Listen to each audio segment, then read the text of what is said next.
नमस्कार मंडळी, तुम्ही यावर्षी जर गुढीपाडवा साजरा करणार आहात आणि तुमच्या सुखाची, समृद्धीची व आरोग्याची गुढी उभारणार आहात, तर मी तुमच्यासाठी घेऊन आली आहे झटपट होणारा असा हा महाराष्ट्रीयन मेकअप। सगळ्यात आधी स्वच्छ चेहऱ्यावरती CTMP ची प्रोसेस करून घेतली आहे। त्यानंतर फ्लॉलेस फाउंडेशन बेस तयार करून लूज पावडरने तो सेट करून घेतला आहे।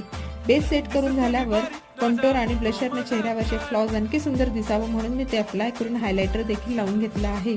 मग मी आय मेकअपसाठी ब्राऊन, पिंक आणि ब्लॅक हे 3 मॅट कलर्स क्रीज आणि आउटरला लावून घेतले।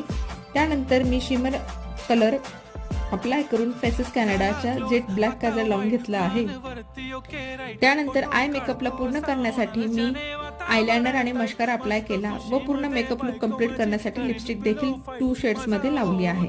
आता तुम्ही मला कमेंट करून सांगा की मी कशी दिसते आणि हा लुक कसा वाटला तुम्हाला। प्लीज कमेंट करा, व्हिडिओला लाईक करा, शेअर करा आणि मला फॉलो करायला विसरू नका।